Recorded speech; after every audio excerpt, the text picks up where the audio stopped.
सबसे पहले आपके जितने भी यहाँ पर चैनल मुझे इस वक्त कवर कर रहे हैं, आप लोगों का बहुत बहुत शुक्रिया अदा करना चाहता हूँ कि जब कभी भी हमारे सोशल इश्यूज पर बात होती है तो आप लोग मुझे इस काबिल समझते हो कि मैं इन पर बात करूँ। ये बात मैं आज बड़ी बदकिस्मती के साथ ये बात कहना चाहता हूँ कि पहली बार मेरे जो अपनी कंसर्नर ब्लॉक है हमा ब्लॉक के लोग बेसिक फैसिलिटीज़ को लेकर रोडों पर आए हैं। और इसके लिए मैं एक बात कहना चाहता हूँ कि सबसे बड़ा मुद्दा और मकसद जो मेरा आज प्रेस कॉन्फ्रेंस करने का है वो यही है कि जिस तरीके से हमारे लोग खासकर जो हमारे ट्रांसपोर्टर्स बरादरी के लोग हैं उन्होंने पिछले कई दिनों से प्रोटेस्ट किया, रोड बंद की हयामा शाहपुरा में। क्योंकि आपको मैं एक बात कहना चाहता हूँ, शाहपुरा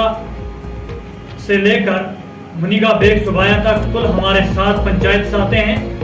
और एक रोड है जो शाहपुरा टू बेग सुबाया के नाम से जानी जाती है।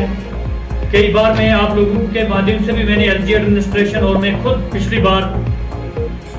माननीय लेफ्टिनेंट गवर्नर श्री मनोज सिन्हा साहब से भी इस मामले को लेकर मिला था। और उसके बाद जो हमारे चीफ इंजीनियर हैं PMGSY इस वक्त हमारे रफीक साहब थे, जो आज उनकी विंग चेंज हुई, आज वो R&B के चीफ इंजीनियर हैं, उनसे भी मैं मुलाकात हुआ था। और बड़ी अफसोस से ये बात आज कहनी पड़ती है कि आज भी हमारे लोगों को रोड जैसी बेसिक फैसिलिटीज से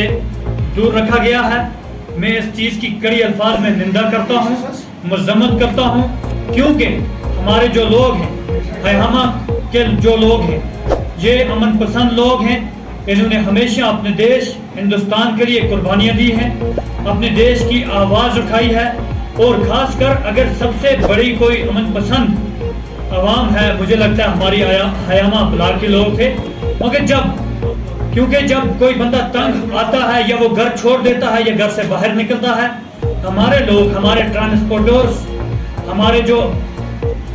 लोकल लोग हैं वहाँ के, आपने खुद ही देखा, कल आपके कई चैनलों ने वहाँ पर जाकर ऑन स्पॉट कवर भी किया, कितनी परेशानी हमारे लोगों को रोड को लेकर हो रही है। और मैं एक बात कहना चाहता हूँ कि पहली बार जब फर्स्ट टाइम हमारे मुनिगा शाहपुरा से बेग सुबाया रोड को मैग्डमाइज किया गया था, उस वक्त हमारे जो DC खालिद जहांगीर साहब थे, उनकी बदौलत ये काम हुआ था। उसके बाद आज तक टिल डेट हमारी रोड का खस्ता हाल है, हमारी रोड का सत्यानाश, हमारी रोड का बिल्कुल बेड़ा गर्क हो चुका है। और जब आपको एक बात में